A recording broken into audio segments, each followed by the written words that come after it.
여호수아 3장 9절로 17절까지 말씀. 제가 9절 말씀을 먼저 봉독하겠습니다. 여호수아가 이스라엘 자손에게 이르되 이리 와서 너희의 하나님 여호와의 말씀을 들으라 하고 또 말하되 살아계신 하나님이 너희 가운데에 계시사 가나안 족속과 헷 족속과 히위 족속과 브리스 족속과 기르가스 족속과 아모리 족속과 여부스 족속을 너희 앞에서 반드시 쫓아내실 줄을 이곳으로서 너희가 알리라. 보라, 온 땅의 주의 언약궤가 너희 앞에서 요단을 건너가나니 이제 이스라엘 지파 중에서 각 지파에 한 사람씩 12명을 택하라. 온 땅의 주 여호와의 궤를 맨 제사장들의 발바닥이 요단물을 밟고 멈추면 요단물 곧 위에서부터 흘러내리던 물이 끊어지고 한 곳에 쌓여 서리라. 백성이 요단을 건너보려고 자기들의 장막을 떠날 때에 제사장들은 언약궤를 메고 백성 앞에서 나아가니라.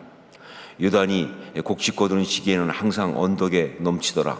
궤를 맨 자들이 요단에 이르며 궤를 맨 제사장들의 발이 물가에 잠기자 곧 위에서부터 흘러내리던 물이 그쳐서 사르단 가까운 매우 멀리 있는 아담 성읍 변두리에 일어나 한 곳에 쌓이고 아라바의 바다 여매로 향하여 흘러가는 물은 온전히 끊어짐에 백성이 여리고 앞으로 바로 건넜어요.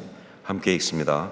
여호와의 언약궤를 맨 제사장들은 요단 가운데 마른 땅에 굳게 섰고 그 모든 백성이 요단을 건너기를 마칠 때까지 모든 이스라엘은 그 마른 땅으로 건너갔더라. 아멘. 저는 삼남매입니다. 삼남매고 그 중에서 제가 가운데입니다. 위로 한 1년 10개월 정도 차이가 나는 형이 있고 그리고는 아래로는 한 4년 터울진 여동생이 있습니다. 그 사이에 여동생이 하나 더 태어났었다고 하는데 낳자마자 죽었다고 그래요. 그래서 터울이 이렇게 간 거죠. 자, 그러다 보니까 형하고는요 굉장히 가깝게 컸어요. 터울도 그렇고 또 남자고 그러니까 어릴 때부터 정말 그렇게 가까울 수 없이 정말 친구처럼, 어떤 때는 사람들이 니네 쌍둥이냐 이렇게 물어볼 정도로 그렇게 좀 가깝게 그렇게 잘 컸습니다. 제 기억에는 어린 시절 형하고 싸운 기억이 없어요. 보통 아이들 많이 싸울 텐데 형하고는 그렇게 크게 싸운 기억이 없고 정말 모든 일을 같이 하면서 이렇게 잘 지냈어요. 특히 신앙에 아주 동반자였습니다. 처음 교회 갈 때도 교회 마당에서 놀다 들어갈 때도 같이 들어갔으니까 정말 그 신앙의 동반자였어요. 그리고 정말 청소년기 막 고민할 때도 신앙 얘기를 같이 많이 하고 이렇게 정말 했던 그런 형제였습니다. 자, 그러다가 저희 형이 대학 시절에 선교단체에서 이제 헌신을 했고요. 그리고 대학을 졸업하고는 평신도 선교사로 중국에 온 가족과 함께, 그 당시 이제 막 태어난 지 얼마 안 되는 조카 둘을 데리고 그리고 이제 선교사로 나갔습니다. 그때가 1990년대 중반이에요. 그러니까 중국이 열리자마자 바로입니다. 정말 아주 어려운데 정말 중국에 대한 뜨거운 마음을 품고 그 중국에 가서 사역을 하다가 25년 만에 쫓겨났어요. 그래서 추방당해가지고 지금은 일본에 있습니다. 일본에서 역시 중국인 사역을 하고 있지만, 그런데 저 형이 선교하면서 있었던 일 중에 저 형이 그 중국에 선교 나가서 이제 몇 년 됐을 때 굉장히 어려운 상황에 직면했습니다. 일단 그 자비랑 선교사로 그때 선교단체에서 내보냈기 때문에 후원이 제대로 없었어요. 그러니까 후원도 없는데 그 경제적 어려운 가운데서 중국에서 있다는 것은 이건 보통 어려운 일이 아니죠. 조금 피를 말리는 거죠. 거기다가 파송한 선교단체 가운데 문제가 일어나가지고 내분이 일어났어요. 그러니까 자기를 파송했던 선교단체에서 내분이 일어나서 막 리더십들이 싸우니까 이건 완전히 어떻게 할 수 없는 그런 상황이죠. 그러면서 막 흔들리기 시작할 때 사역도 너무 안 되고 사역도 어떻게 할 수 없이 너무 힘들고 거기다가 가정도 굉장히 막 그런 환경이 어려우니까 이 부부간에도 여러 가지 정말 쉽지 않죠. 어렵고 하여간 뭐 영적으로만 말할 거 없고 굉장히 힘든 상황에 들어갔습니다. 계속 버티기가 너무 힘든데 정말 견딜 수가 없는데 그렇다고 해서 포기하고 돌아갈 수도 없는 상황이죠. 그럴 수 없잖아요. 선교사가 갔다가 그렇게 포기하고 돌아온다면 이건 안 된다. 그러다 보니까 있을 수도 없고 갈 수도 없고 정말 도와주는 사람 없고 지독한 어떤 그런 그 영적 공격과 외로움 가운데 막 절망하고 극도의 우울함이 찾아오면서 저 형이 아주 그냥 정말 극단적인 생각까지 죽어야겠다 라고 하는 생각까지 할 정도로 힘든 상황에 빠지게 됐어요. 견딜 수 없으니까 죽는 수밖에 없다, 어떻게 할 수가 없다 할 정도로 그렇게 무너진 것이죠.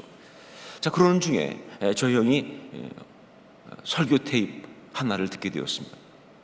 그 당시에 이제 카세트 테이프에 설교가 있을 텐데 설교 테이프 하나를 듣게 됐는데, 근데 그 테이프는 동생인 제가 미국에서 목회하면서 설교했던 테이프였어요.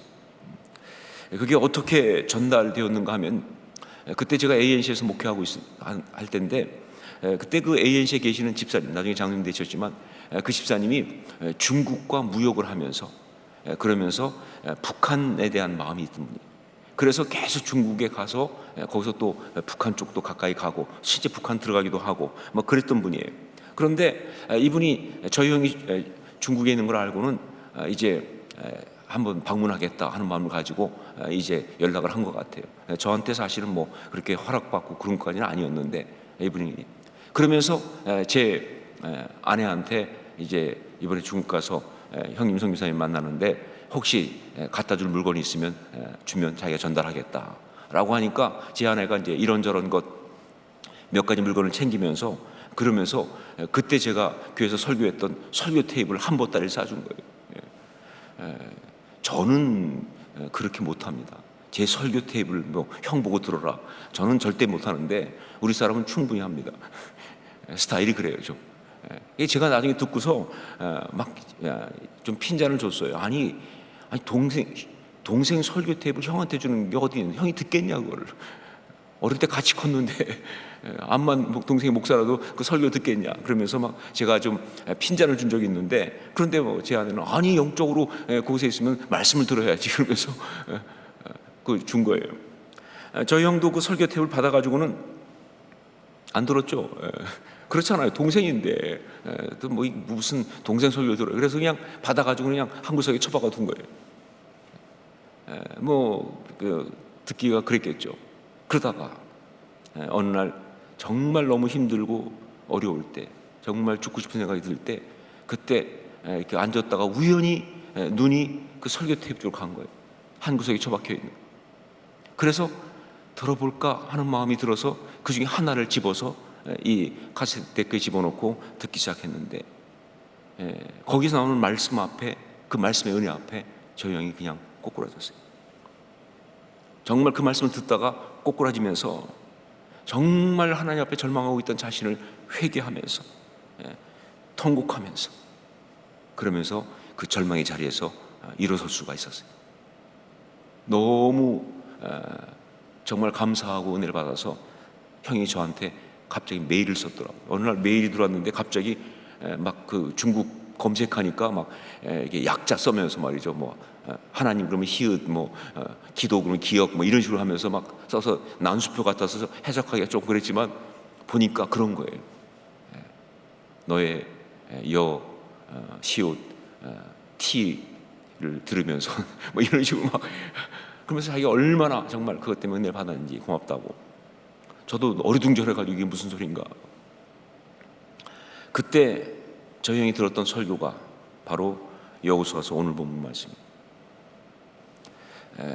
제사장이 언약궤를 메고 먼저 요단강을 건너고 그 뒤를 따라서 온 백성이 요단강을 건너가는 바로 이 이야기였습니다. 그래서 저는요, 성경의 말씀 가운데, 특별히 여호수아의 이 말씀 가운데 이 본문을 잊을 수가 없어요. 설교자로서 저의 가슴을 가장 벅차게 하는, 볼 때마다 감격하게 하는 그런 말씀입니다. 자, 오늘 여호수아 본받아, 이 개강 특세의 마지막 날에 바로 이 은혜를 함께 나누려고 합니다. 정말 본받아야 될 신앙의 모습, 여호수아 본받아, 무엇을 본받을 것인가, 바로 그것을 오늘 말씀을 통해서 특별히 집중적으로 함께 나누려고 합니다. 오늘 말씀에 나오는 이 귀한 신앙의 모습 가운데 정말 우리가 보기 원하는 것, 성령께서 주신 것은 바로 뭐냐? 제사장들이 보여준 바로 그 모습이에요. 제사장들이 보여준 바로 그 모습, 백성의 영적 리더로서 그들이 보여준 그 감동적인 신앙의 모습, 이것을 갖다가 우리가 오늘 특별히 보려고 합니다. 여러분, 우리가 정말 참된 신앙이라고 한다면 지금 우리의 나이나 상황이나 신분이나 위치가 어떠하든 간에 우리는 바로 이 영적 리더십의 모습을 보여줘야 하는 겁니다. 지금 우리 나이가 어떻든, 우리 신분이 어떻든, 우리 위치가 어떻든, 상황이 어떻든 우리는 영적 리더십을 보여줘야 되는 거예요. 바로 이 영적 리더십이라고 하는 이런 신앙의 모습을 보여주어야 되는 거예요. 특별히 코로나19로 정말 많은 사람이 힘들어하고 있습니다. 우리 주변이 다 고통하고 있어요. 절망하는 사람이 너무나 많습니다. 그렇다고나 이런 세상 가운데서 신앙인이 보여야 될 모습, 우리를 향해서 너희는 세상의 소금이라고 빛이라고 말씀하셨던 그 주님의 말씀대로 정말 우리가 주님의 사람이라고 한다면 이런 상황 속에서 보여줘야 될 우리 신앙의 모습, 이것은 바로 영적인 리더십이라고요. 영적으로 부모되고 또 선생되고 선배가 된 모든 사람들은 더욱더, 여러분 가운데 영적으로 부모가 된 분들, 영적으로 선배가 된 분들, 선생이 된 분들, 어른이 되신 분들 모두가 다 특별히 이 영적 리더십을 우리는 우리의 자녀들에게, 다음 세대에게, 후배들에게, 우리를 따라오는 사람들한테 보여주어야 하는 거예요. 자, 여기에서 이 언약궤를 맨 제사장들이 보여주는 그 리더십, 그 신앙의 모습은 어떤 것인가? 우리가 지금 보여줘야 될 그 신앙의 모습, 그것은 어떤 것인가? 무엇인가? 첫째로 그것은 바로 발을 내디디는 신앙입니다. 먼저 발을 내디디는 신앙, 그것입니다. 우리 13절 말씀을 함께 읽겠습니다. 13절 같이 읽습니다. 온 땅의 주 여호와의 궤를 맨 제사장들이 발이 요단물을 밟고 멈추면 요단물 곧 위에서부터 흘러내리던 물이 끊어지고 한 곳에 쌓여 서리라. 하나님께서 제사장들에게 말씀하신 것은요, 요단강 물에 먼저 발을 내디디라 라는 거예요. 요단강 물에 먼저 발을 내디디라. 아직 물이 흐르고 있는데, 물이 끊어진 것이 아닙니다. 물 가운데로 무슨 길이 났거나 물이 다 끊어지고 그 맨 땅이 드러나거나 그런 거 아니에요. 전혀 그렇게 할 수 없는 상황이에요. 그런데 말씀에 순종해서 먼저 발을 내디디라는 거예요. 이것이 바로 제사장들이 받은 말씀이에요. 이것이 바로 하나님께서 그들에게 하신 이야기고 그들이 보여줘야 될 신앙의 태스크예요. 그런데 제사장들은 놀랍게 그렇게 했습니다. 정말 그들은요, 목숨을 걸고 말씀대로 언약궤를 메고 요단강 앞으로 가서 그 요단강 물에 발을 내디딘 거예요. 그랬더니 어떤 일이 일어났다? 요단강 물이 멈췄다, 그런 얘기입니다. 우리 15절 16절 말씀을 함께 읽겠습니다. 15절 16절 같이 읽습니다. 요단이 곡식 거두는 시기에는 항상 언덕에 넘치더라.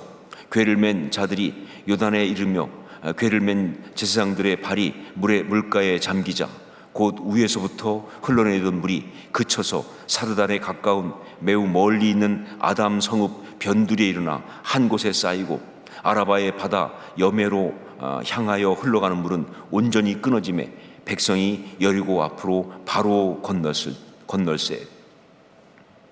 물이 넘실거리는 뚝방까지 찼다고 그랬어요. 그 넘실거리는 그 강으로 그들이 말씀에 순종해서 발을 내디디는 순간에 물이 끊어지면서, 그러면서 강바닥이 그냥 드러난 거예요. 그러면서 그곳으로 백성이 건널 수 있게 되었다, 그 말입니다. 여리고로 바로. 이거에 대해서 학자들은 이렇게 말합니다. 그때 어떤 일이 있었느냐, 실제로 지질학적으로 이것을 검사해서 찾아내는 사람도 있을 정도죠. 요단강 위쪽 아담 성읍, 거기 한참 떨어진 곳인데 거기에서 갑자기 지진이 나면서 그쪽에 그 약간 좁은 협곡 같은 그런 제방이 있는데 그게 그냥 강둑이 매몰됐다는 거예요. 그래가지고 순간 댐이 만들어진 거예요. 그래서 그 위에 있는 분들이 그 댐에 갇히면서 그러면서 이제 끊어지고, 그리고 그 다음에 나머지 물은 쭉 흘러내려가니까 그 나머지 지역이 순식간에 강바닥이 다 드러나는 그런 일이 일어났다는 거예요. 그럴 수 있습니다. 아니, 아마 그럴 겁니다. 그러나 중요한 것은 그 일이 언제 일어났다? 이게 중요한 거죠. 그 일이 언제 일어났느냐면 다른 것이 아니라 제사장들이 순종하고 발을 내디디는 순간 일어난 거예요. 이것이 바로 천지의 창조주 하나님께서 지금도 역사하시는 이야기입니다. 믿음의 사람이 순종하고 그렇게 행할 때 천지 하나님께서 온 세상을 움직이면서 이 자연계를 움직이면서 과학의 어떤 세계를 통해서라도 세상을 바꾸면서라도 당신의 이야기를 하신다는 거예요. 믿음의 사람들의 그 믿음에 응답하시는 바로 그런 이야기예요. 여러분 생각해 보세요. 얼마나 감동스러웠겠습니까? 제사장들이 순종하고 그 물을 향하여 나아가서 발을 내디디는 순간 강물이 끊어지면서 그 앞에 강바닥이 다 드러나면서 그곳이 정말 마른 땅이 되면서 그러면서 그 강을 향해서 걸어나가는 그 제사장들을 뒤를 따라서 백성들이 상상도 못했던 강바닥을 향해서 강바닥을 걸어가는 그런 순간, 저는 그때 누가 시키지 않아도 그들 입에서는요 찬양이 나왔을 거예요. 누가 먼저 할 거 없이 그들은요 찬송하며 영광 돌리며 하나님께 감사하며 소리 지르며 말이죠, 눈물 흘리며 그렇게 그 길을 걸었을 것이다. 우리 하나님 살아계신다. 우리 하나님 이렇게 역사하신다. 우리 하나님 이렇게 우리를 사랑하신다 라고 그렇게 외치고 또 외쳤을 것이다. 여러분, 믿음으로 강물에 먼저 발을 내디디는 신앙, 바로 이런 역사를 만들어냅니다. 이게 바로 우리가 본받을 신앙이에요. 믿음으로 먼저 강물에 발을 내디디는 그 신앙. 두 번째, 또 하나는 뭐냐? 강 바닥에 서서 견디는 신앙, 그것입니다. 강 바닥에 서서 견디는 신앙. 우리 17절을 함께 읽겠습니다. 17절 같이 읽습니다. 여호와의 언약궤를 맨 제사장들은 요단 가운데 마른 땅에 굳게 섰고 그 모든 백성이 요단을 건너기를 마칠 때까지 모든 이스라엘은 그 마른 땅으로 건너갔더라. 언약궤를 맨 제사장들은 말씀에 따라서 그 강물에 먼저 발을 내디뎠습니다. 그리고 그 강물이 끊어지자 그들이 먼저 강 안으로 이제 걸어 들어가기 시작합니다. 그리고는 쭉 가다가 강 한복판 가장 낮은 곳에 그들은 멈추어 섰습니다. 백성들이 다 지나가도록 그 자리에 버티고 서 있었던 거예요. 여러분, 솔직히 얼마나 불안했겠습니까? 그 강물이 순간 어떤 지진이 일어나서 막히면서 멈췄다고는 하지만 언제 다시 정말 쏟아져 내려올지 모르는 그런 상황에서 그 강 한복판 그 바닥에 서서 버티고 있다고 하는 것, 이거 정말 쉽지 않았을 것이다. 그런데 하나님께서 그곳에 버티고 서라는 거예요. 그렇게 말씀하시니까. 하나님께서 그곳에 버티고 서야 한다라고 말씀하시니까. 그리고 또 한 가지 볼 게 뭐냐? 그것이 옳다는 걸 자기들도 알아요. 여러분, 하나님의 사람은 그렇게 순종합니다. 그리고 그때가 정말 강력할 때예요. 하나님께서 말씀을 주시는데 하나님 주신 말씀을 받을 뿐만 아니라 자기도 알아요. 하나님의 사람으로 생각하면, 하나님의 사람의 그 마음을 생각하면 그 자리에 있어야 한다는 것을. 그냥 인간으로 생각하면, 그냥 자기 개인 생각하면 빨리 나가야죠. 감정을 생각하면 빨리 나가고 싶죠. 빨리 피해야 돼. 언제 물이 쏟아질지 몰라. 정말 불안해. 여기까지 온 거면 잘한 거지 뭐. 빨리 지나가야지. 이 생각이 들죠. 그 어떤 인간적인 생각으로 한다면 자기 마음은 그렇죠. 그런데 신앙의 그 사람, 신앙의 마음을 생각하면 자기는 거기 버티고 서 있어요. 왜냐하면 그래야 백성들이 안심하고 지나가거든요. 생각해 보세요. 자기들이 먼저 지나가고 나면 그 뒤에 따라오는 백성들이요 얼마나 불안하겠습니까? 자기도 불안한데 자기들이 먼저 쭉 걸어서 그래서 이 법궤가 통과하고 나면 그 뒤를 따라오던 백성들은 한참 동안 많을 텐데 그들은요 순간 당황하기 시작할 거 아니에요. 불안하기 시작할 거 아니에요. 그럼 그들이 어떻게 하겠습니까? 뛰겠죠. 뛰면 그 다음에 대혼란이 일어나는 거예요. 서로 막 그냥 밟고 막 서로 또 뭐 그냥 밀고 쓰러지고 뭐 그러면서 엉키다 보면요 그 몇백만 사람들이요 완전히 그야말로 아수라장이 될 거예요. 그러면 결국은 뭐예요? 물이 확 다시 내려오는 순간 다 죽는 거예요. 제사장들이 그걸 알아요. 그러니까 버티고 서는 거예요. 그들이 버티고 서니까 백성들은요 당황하지 않고 정말 혼란스럽지 않게 정말 믿음으로 그걸 건너가는 거예요. 여러분 오늘 말씀에는 거기까지는 안 나오지만 그 다음 말씀 보세요. 나중에 어떻게 됐냐면요 백성이 다 건넌 다음에 그 다음에 제사장이 이제 강 바닥으로부터 거기 돌 12를 그 리더들이 택해서 세워놓고 뭐 다 해놓고 그리고는 제사장들이 강 바닥으로부터 언약궤를 메고 이제 올라오는데 저는 그 장면 늘 생각합니다. 그때 백성들이 얼마나 박수를 쳤겠어요. 그 강바닥에 자기들이 다 건너올 때까지 버티고 서 있다가 그렇게 정말 견뎌주다가 이제 다 나온 다음에 마지막으로 그들이 쫙 강바닥에서 그 법궤를 메고 언약궤를 메고 쫙 올라올 때 그 백성들이 정말 얼마나 박수를 치면서 환호하면서 얼마나 고마워하면서 이게 신앙 공동체예요. 이게 믿음의 사람들의 이야기예요. 그런데 만약에 이 제사장들이 언약궤를 메고 가운데 서라고 했는데 서 있다가 힘들다고 불안하다고 이러다가 어떨지 몰라 막 여러분 영화 같은 데 많이 나오잖아요. 그럴 때요. 그래서 만약에 그 중에 누군가가 안 되겠다 하고 그냥 갑자기 놓고 혼자 뛰기 시작했다고 생각해 보세요. 그러면요 진짜 모양 빠지는 거예요. 그러면요 이거 완전히 망가지는 거예요. 근데 참 안타깝게도 우리 주변 공동체 가운데 그렇게 모양 빠질 때가 참 많아요. 이유는 딱 하나예요. 리더십이 하나님이 버티고 견디고 서라고 한 그 자리에 버티지 못하고 도망치니까 견뎌줘야 하는데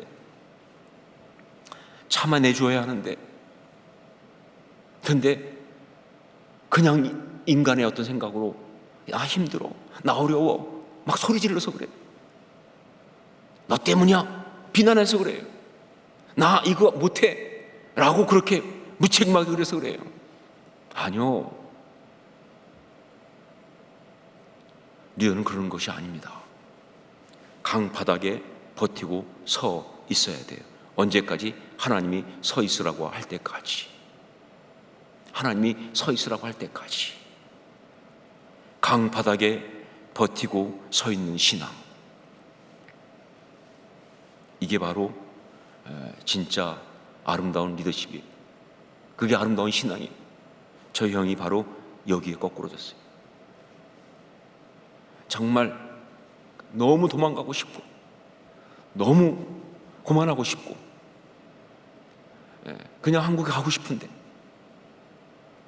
그런데 그럴 수 없는 상황, 너무 고통하는데 바로 이 말씀 듣다가 하나님께서 주신 말씀이 네가 거기 버티고 서는 것이 그게 진짜 미니스트리다.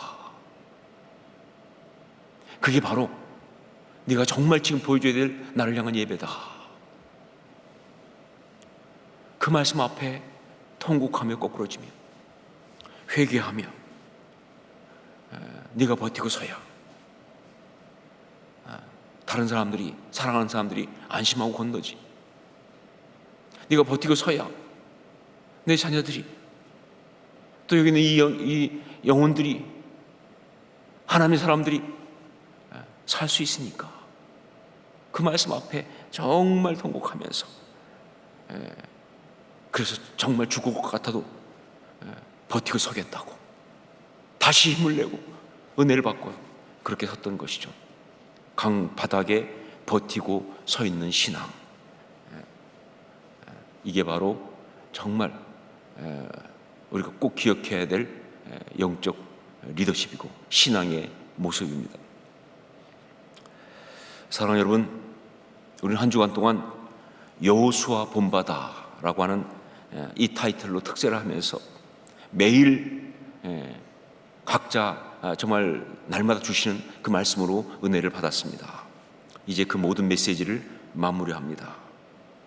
여호수아 본바다, 무엇보다 여호수아의 그 리더십, 그 신앙을 본받아야 합니다. 그 신앙으로 이 코로나19라는 고난의 강을 건너서 미지의 길을 향하여 가는 모든 하나님의 사람들이 정말 아름다운 그 길을 갈 수 있도록, 아름답게 그 모든 것을 정말 이기며 갈 수 있도록 말이죠.